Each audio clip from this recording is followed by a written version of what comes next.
बाहर करता मजदूरी, माँ गांव में है बीमार। और माँ जब आपकी गांव में बीमार है तो आप पढ़ाई नहीं अच्छे से कर रहे हैं, ये गलत है। आप पढ़िए मन लगा के, और मन लगा कर पढ़ के परीक्षा को पास कीजिए, क्योंकि घर वाले आपका इंतजार कर रहे हैं, बहना आपकी इंतजार कर रही है, भाई आपका इंतजार कर रहा है, पिताजी के हौसले टूट रहे हैं, उन कमजोर पड़ते हौसलों पर आपकी जरूरत पड़ रही है। आप कलम कल रौंद डालिए, और जब आप कलम रौंद डालेंगे तो सफलता आएगी। और सफलता नहीं आएगी, वो आपके लिए महज एक सफलता होगी, लेकिन माँ बाप के लिए आपने क्या कर दिया आपको नहीं पता। आपने उन्हें एक नया जीवन देने का प्रयास किया। लगभग लाखों की संख्या में बीपीएससी परीक्षा के 3.0 का शुरुआत होगा, और उसके बाद से आपके ऊपर निगाह रहता है कि लोगों ने जिस प्रकार से उम्मीद रखा है कि हर साल जो रिजल्ट मिलता है, इस बार की रिजल्ट की क्या उम्मीद लगाई जा सकती है आपसे? देखिए, रिजल्ट की उम्मीद ये ले सकते हैं कि लाखों बच्चे पढ़ते हैं, उसमें हजारों बच्चे सफल होंगे और हजारों बच्चे असफल भी हो जाते हैं। अगर कोई भी शिक्षक भारत का ये कहता है कि हमारे यहाँ से हजारों छात्र सफल हुए हैं, तो मैं वैसा शिक्षक हूं कि मैं ये भी कहता हूं कि हजारों अगर सफल होंगे तो हजारों असफल होंगे। बाकी परीक्षा के बाद ही रिजल्ट बताएगा कि क्या। लेकिन आप तो डंके के चोट पे हर बात को रखते हैं कि मैं जब रखता हूं तो उम्मीद बढ़ जाती है। सवाल यह है कि हजारों की संख्या में सफल होंगे, इस पर मैं आपको कह सकता हूं कि सबसे ज्यादा रिजल्ट ऑफिसर्स एकेडमी से होगा। और इसलिए होगा क्योंकि हमने दिन रात एक करके पढ़ाया, हमने 24-24 घंटा लाइव पढ़ाया है। और मैं आपको बता दूं कि पिछले 28 दिनों के अंदर में हमारे चैनल पर 30 लाख घंटा से ज्यादा देखा गया है। ये अपने आप में हमारे लिए भी एक गर्व की बात है। और अगर छात्र इतना देर वीडियो देखा है, अगर इतना मोहब्बत करता है, तो वैसी परिस्थिति के अंदर में उम्मीद छात्रों को भी हमसे ज्यादा होती है। और हम अपने मेहनत के दम पर कहते हैं कि हाँ भाई, अगर हजारों छात्रों को हमने पढ़ाया है तो हजारों उसमें सफल भी होंगे और लोग असफल भी होंगे। आपने कहा कि घर के रोटी बेलने वाली महिलाओं को मैं टीचर बना के छोड़ूंगा, वैसे महिलाओं को मुझे टारगेट है। देखिए, ऐसे कैसे सोच लेते? देखिए, ऐसी सोचने वाली बात नहीं है। सवाल ये होता है कि जब ऑनलाइन क्रांति की आप बात करते हैं तो ऑनलाइन एजुकेशन ने दो बड़े परिवर्तन किए। एक कि महिला शिक्षकों की संख्या बहुत ज्यादा बढ़ी, जो हमारी बहनें थी, जो हमारी बड़ी दीदी थी, वो लोग सब एजुकेशन सिस्टम में आई और ऑनलाइन एजुकेशन के द्वारा वो बहनें, वो महिलाएं खुलकर आज देश के अंदर में अच्छी स्थिति में बच्चों को पढ़ा रही हैं। दूसरा एक पक्ष ये भी आया कि सुदूर गांव के अंदर में आप सोचिए कि क्या ये पॉसिबल था कि सुदूर गांव के अंदर में कोई महिला जो है, जिसके 2-3 बच्चे हों, वो पूरा परिवार संभाल रही है और पटना आके, दिल्ली आके वो पढ़ाई कर सके? नहीं संभव था।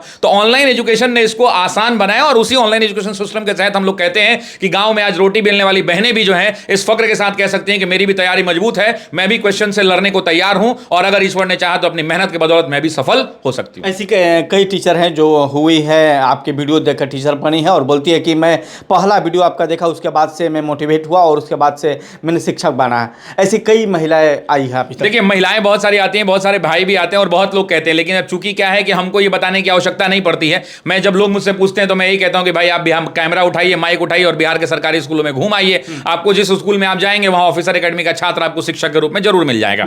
और ये सिर्फ इसलिए कह पाते हैं क्योंकि भाई ऐसा लगता है कि जब हम इतनी संख्या में छात्रों को पढ़ा रहे हैं तो उसमें उतनी संख्या में छात्र सफल भी हो रहे हैं और बहुत सारे छात्र असफल भी हो रहे हैं। और 1 और 2 में कितने आपने छात्र पास किए? देखिए, अब आंकड़े एग्जैक्ट दूंगा तो लोग कहेंगे ऐसा है वैसा है, इसलिए मैं सकते हैं, कोई नहीं, आंकड़े एग्जैक्ट देखिए, आंकड़े तो मैं दुनिया के सर्टिफिकेट बांटने के लिए हम लोग थोड़ी बैठे हैं। नहीं, अब सवाल लोगों को सर्टिफिकेट बताता हूं। सर्टिफिकेट इसलिए चूंकि मैंने भी गिनती नहीं कराई है, मैं लेकिन ये कह सकता हूं कि इतने हजार हैं कि हम गिनती नहीं कर पाए हैं। और एक रविरंजन जी हैं, आपको पता ही है, काबिल न्यूज वाले पत्रकार, उनको मैंने लाइव में दिखाया था, तो वो रात भर वो लगातार चलते रहा था रिजल्ट। और ये बात बताने की आवश्यकता नहीं है, पूरा बिहार जानता है, पूरा भारत जानता है कि जब जब शिक्षक भर्ती की आवाज उठती है तो ऑफिसर एकेडमी का झंडा सबसे ऊपर लहराता है। कैसे एग्जाम कल दिया जा सकता है? लोगों के अंदर बड़ी बेचैनी रहती है, एग्जाम से पहले काफ़ी तरह के सोच विचार करना पड़ता है, और कई ऐसे छात्र नर्वस हो जाते हैं कि मैं क्या लिखूंगा, कैसे करूंगा। उन छात्रों के लिए डेफिनेटली सी बात है, परीक्षा आपने भी दिया, परीक्षा हमने दिया। हर विद्यार्थी जीवन से जब भी कोई गुजरता है तो परीक्षा के दौरान उसको कॉन्फिडेंस उनका लो हो जाना, नर्वसनेस आ जाना, घबराहट होने लगना, अंत समय में ये लगना कि मुझे कुछ आता ही नहीं है, अंत समय में लगता है कि मुझे कुछ याद ही नहीं है, मैं क्या करूंगा एग्जाम के अंदर में। ये कॉमन सी प्रक्रिया है जो सभी को होती है, मुझे भी हुई है, आपको भी हुई होगी, सभी लोगों को भी हुई होगी।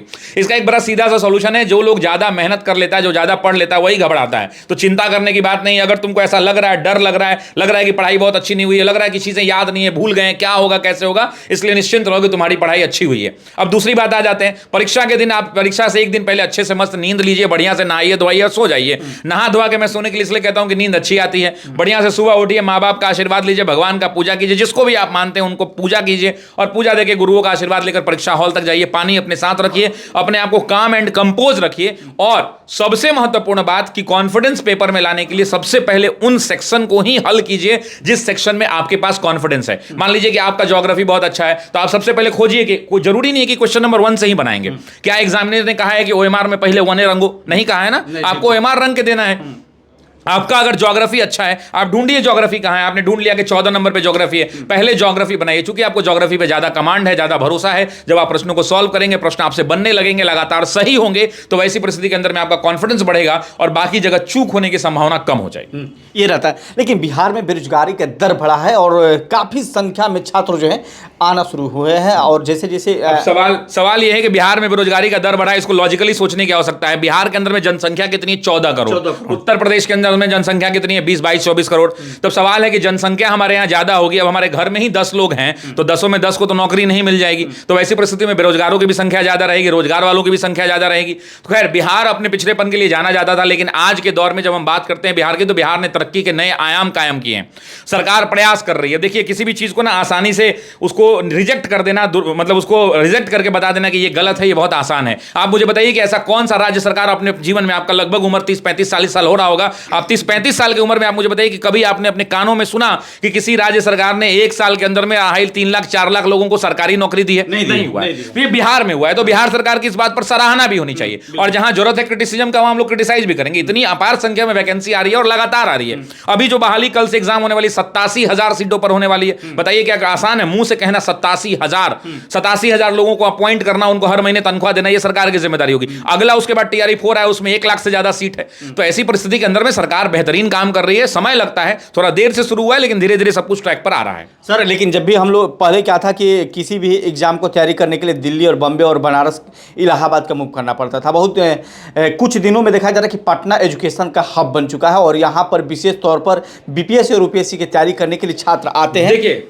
एजुकेशन हब की जहां तक आप पटना को लेकर के बात करते हैं, अब ये कहना पड़ेगा कि एजुकेशन हब से धीरे धीरे सब कुछ डिसेंट्रलाइज हो रहा है। आपको पता है कि एक हाथ में एक जगह अगर शक्ति, जैसे कोटा हुआ करता था, सेंट्रलाइज्ड हुआ करता था, अब आज के डेट में देखिए कि कोटा के अंदर में अचानक सभी, हमारे कैरियर पॉइंट के डायरेक्टर हैं जो बहुत पुरानी कोचिंग है कोटा के अंदर, उन्होंने अपने फेसबुक वॉल पे इतना दर्दनाक मैसेज लिखा है, आप जाके पढ़ लीजिए। उन्होंने कोटा के कोचिंग संचालकों से विनती की है कि हमारे यहाँ लगभग 50 से 60% छात्र कम हो गए हैं। तो डिसेंट्रलाइज हो रहा है सब कुछ। अब पटना के अंदर में पहले सेंट्रलाइज था, धीरे धीरे यहां से भी डिसेंट्रलाइज हो रहा है। डिस्ट्रिक्ट लेवल पे कोचिंग संस्थान खुल रही है, और सबसे ज्यादा जो फायदा हो रहा है छात्रों को, वो हो रहा है ऑनलाइन एजुकेशन के अंदर में। जो बच्चा पटना रह के हमसे पढ़ता, हम ही को फीस देता 50,000 रुपए पढ़ने के लिए, वो बच्चा हम ही से पढ़ पा रहा है 1,000 रुपए के अंदर में, घर पे बैठ के गांव में अपनी मम्मी का हाथ का रोटी खा रहा है और चुपचाप पढ़ाई कर रहा है। उसके 2 बड़े फायदे हैं। आप समझिए कि पटना बच्चा आता है, तो पटना आने के बाद क्या करता है? गांव से चलता है हरी बन के, शहर में आते हैरी बन जाता है, स्पाइक्स वाला बाल लगा लेता है, उसके बाद फटा हुआ जींस पहन लेता है, बहुत सारी सोसाइटी मेंटेन करना पड़ता है, सोसाइटी मेंटेन करता है, चाय सिगरेट की दुकानों पर बैठने लगता है, बच्चा धीरे धीरे बिगड़ने लगता है दोस्त यार की संगति में। ऐसा माँ बाप सोचते हैं। बहुत बच्चे पढ़ के रिजल्ट भी लेते हैं, तो माँ बाप के मन में हमेशा से डर रहता था कि बच्चा जाएगा पटना तो क्या करेगा, पढ़ेगा कि नहीं पढ़ेगा।